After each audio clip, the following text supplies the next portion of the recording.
është të zëvendësohet. Një njeri i cili në disa matje ka qenë i rangum mas mirëti edhe për organizatave vendore, edhe për organizatave ndërkombëtare, po mbi gjitha një njeri i cili shihet që është shumë popullor në atë pjesë edhe i cili gjithsesi me këtë daljen e tij të pavarur. Me qenë se nisë me Ramizit, a mundem nga një koment gjithësi e keni pa fenomenin Ladrovci, po them, shqipe?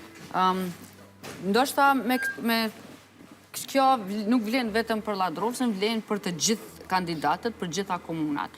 Një kandidat i mirë i cili... Ladrovci është unik. Nuk ka asnjë që i ka ndodhur kështu me të largu partia e me thonë unë jam parti me fitu prapë. Sepse është pa dhe si viktim me mënyra qysh kanë tentuar nga Prishtina, tha Xeni më herët, që qytetari në komunë i njeh shumë më mirë të metat dhe përparësit e njerëzve në përgjithësi e atyre që synojnë të qeverisin në veçanti.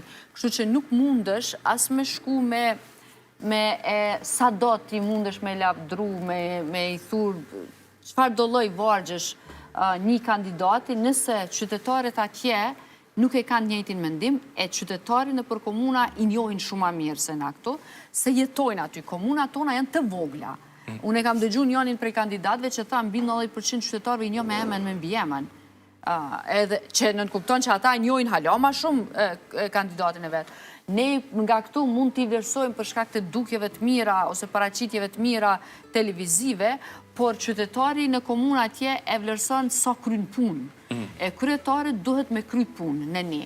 Dhe elementet tjera që duhet me pas një kandidat i mirë e që partit mendoj që duhet i konsiderojnë kur i kandidojnë kryetarët është se duhet ketë edhe integritet, sidomos në raport edhe me kundër kandidatët tjerë, se unë kam pa shumë shpesh që kundër kandidatët i kanë akuzu kryetarët aktual për manipulime me fonde, me subvencione, që ato qovë, për punësime, por në fakt, ose nëse kanë qenë ata më herët e kanë bot njëjtën, ose kjo po ndodh pak a shumë krejt partitë dhe qytetarët më nuk peshojnë këto si ndonjë problem.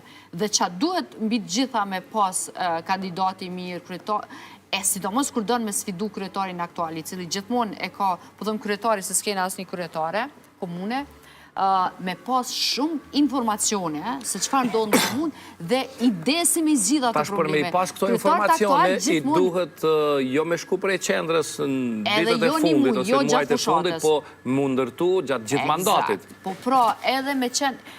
Jo, domosdoshmërisht, unë nuk mendoj që edhe pse ti nuk jeton 24 orë në një komunë, nuk mundesh me njoft problematikat, por sa merresh me atë komunë.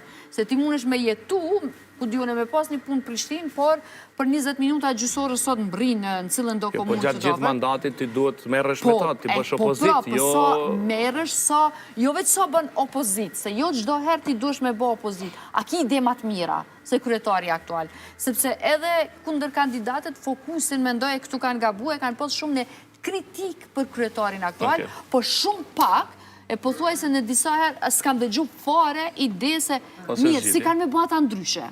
Pse ata kanë ide më të mira, pse votuesit duhet me votu këtë kundër kandidatin e jo kryetarin aktual, sepse si thash edhe më herët, kryetarit aktual e kanë përparësinë se i njohin